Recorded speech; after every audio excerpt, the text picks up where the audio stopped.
when I consider rational expressions, I know that I'm going to be dealing with a combination of fractions and variables in my problems. And eventually, we'll go through and we'll reduce different rational expressions using factoring, canceling out like terms.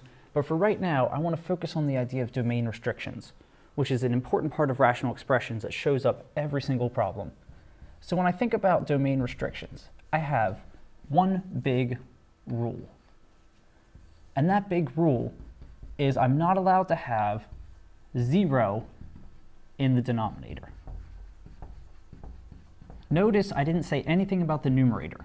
For right now, we're not going to worry about the numerator. The big rule is no 0 in the denominator. And that's what we're going to work through all of our examples. So for our first example, let's keep it really simple. The most simple rational expression there is, 1 over x. And I'm looking exclusively at the denominator, x. And I want to figure out what values for x would make him equal to 0, because those are the values that I'm not allowed to have. So if I list out my DR, or domain restrictions, I don't want x to be equal to 0. So I set x not equal to 0, and then solve, which in this case there's nothing to solve. So the only value that would make the denominator equal to 0 in this case is actually 0. And that's my domain restriction. And that's where we're going to stop for right now. Though it won't always be that easy.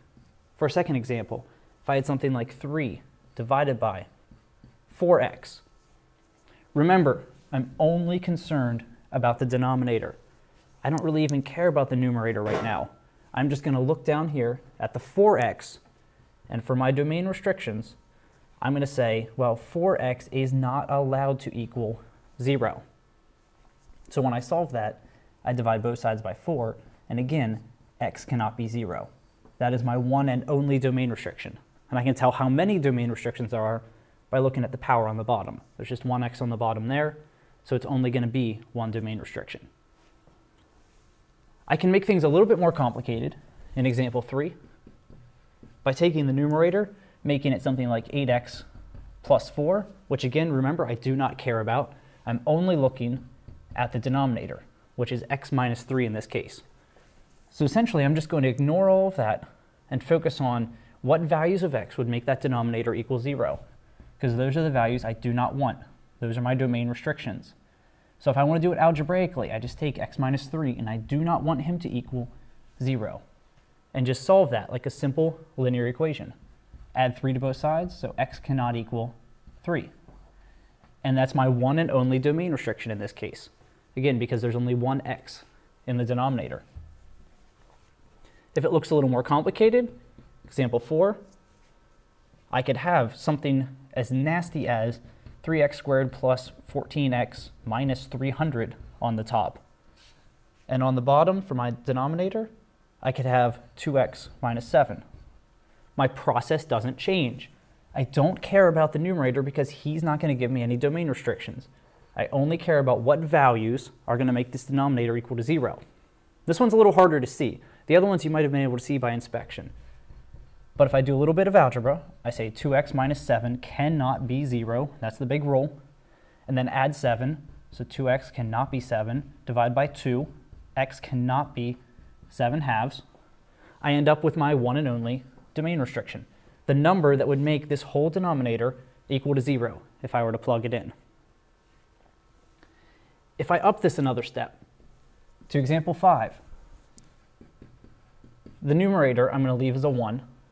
In the denominator, I'm going to have two parts, a 2x and an x plus 4. If I see two pieces in my denominator, I'm going to start to think that there's going to be two domain restrictions.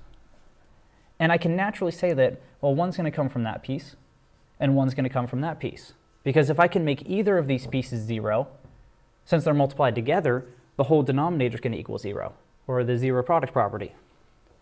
So I'm going to go ahead and just set up two different equations. I'm going to say I don't want 2x to equal 0, and I don't want x plus 4 to equal 0. And just solve each of those independently. Here I divide by 2, and x does not equal 0. Here I subtract 4, and x does not equal negative 4. This gives me two domain restrictions, and if I want to, I could just write them together as x does not equal 0 or -4, or if you want to make it look prettier, x does not equal -4 and 0. It's nice to list them from least to greatest. Any one of those ways is appropriate. So what I can do at this point, example 6, is I can just keep adding things on the bottom. I'm going to put a 1 in the numerator because it doesn't matter. And I could put a bunch of pieces, maybe an x minus 5, a 3x plus 5, maybe even something like 6x minus 1. And this doesn't make the process any more difficult. Now I'm just looking at 3 domain restrictions because of the 3 pieces that are multiplied together in my denominator. So I just take each of those pieces and I have to say, well, x minus 5 cannot be 0. 3x plus 5 cannot be 0. 6x minus 1 cannot be 0. And just solve each of those. First one is x does not equal 5. I get x does not equal -5/3. Subtract the 5, divide by the 3. X does not equal 1/6. Add the 1, divide by the 6. And those are the 3 numbers, and the only 3 numbers that I could plug in that would make this whole denominator equal 0.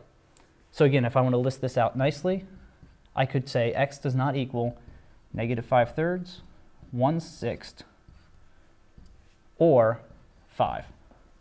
And that would be my final answer right there, from least to greatest. The tricky part comes whenever I get something like example 7, where I have a numerator, which I don't care about, we'll just call it 4 in this case, and I have something in the denominator like 3x squared minus 2x. I don't have a product. Instead, I have a sum or a difference. And if I don't have a product, there's another step that I have to use, something that you should be very acquainted with, something that we're very good at. I need to go ahead and factor this denominator as much as I can before I find the domain restrictions. So that 4 is just going to chill up top. And when I look at the bottom, look at that denominator, I have lots of different methods, but I always start first with GCF if I can. So in this case, the GCF allows me to pull out an x, and I get 3x minus 2 as my other piece. And this is fully factored.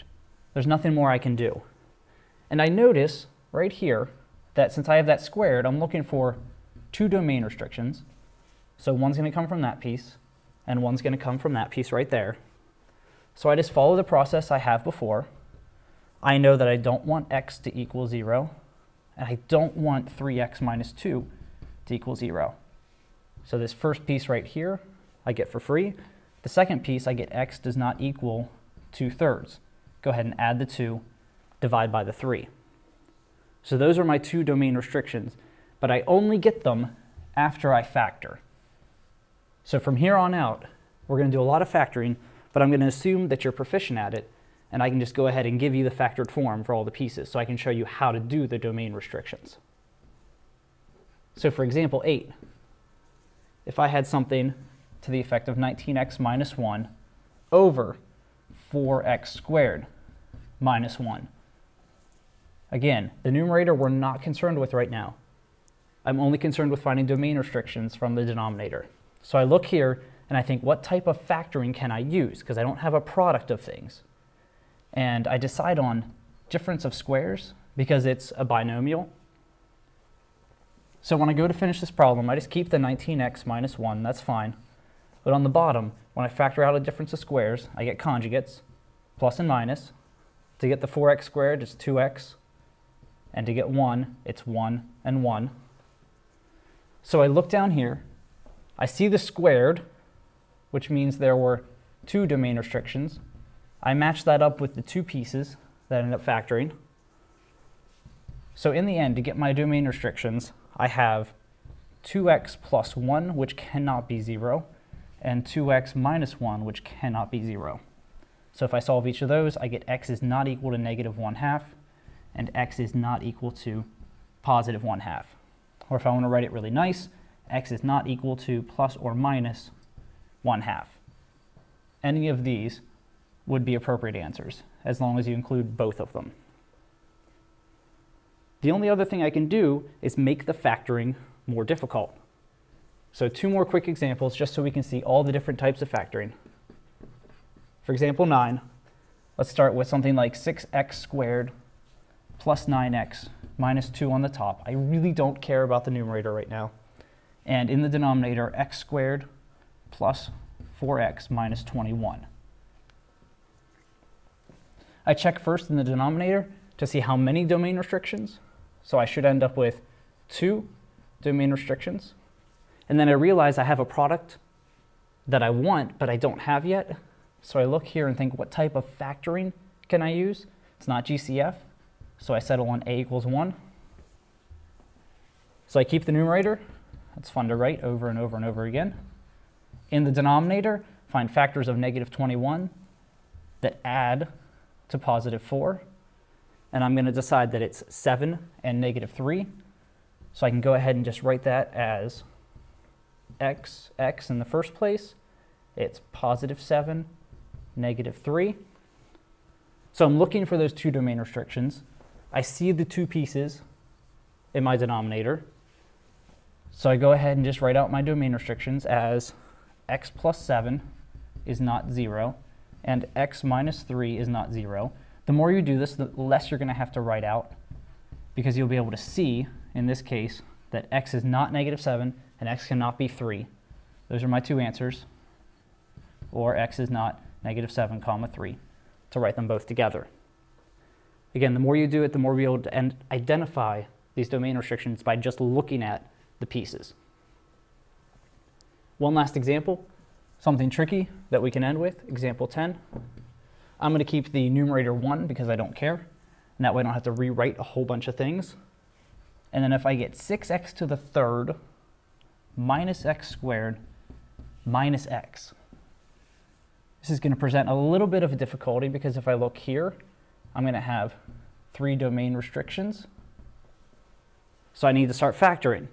And remember, the first friend I have is GCF. So that would give me 1 over an x, 6x squared minus x minus 1. But that only helps me so much because I also have to look inside here and realize I have a is not equal to 1. And I'm not going to go through the whole process. You can go back and look at a is not equal to 1. But on the bottom, I end up with another 2 sets of parentheses. And I get 2x minus 1 and 3x plus 1. Because when I factor 6x squared minus x minus 1, that's what I get. So now I can look down and I can easily see these 3 pieces because I wanted 3 domain restrictions.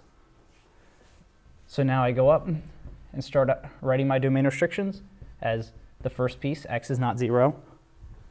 Second piece, 2x minus 1 is not 0. And lastly, 3x plus 1 is not 0. Solve each of them. First one's pretty easy. Second one, add the 1, divide by the 2. X is not equal to 1/2. Third one, subtract the 1, divide by the 3. X is not equal to negative 1/3. So I could write that as x is not equal to negative 1/3, 0, and 1/2. Those are the numbers that if I plug them back in to my original denominator would make that denominator equal to 0. Those are the only numbers. So when I'm finding domain restrictions, remember the big rule, no 0 in the denominator, and sometimes we're going to have to factor to make sure we can find all of those pieces.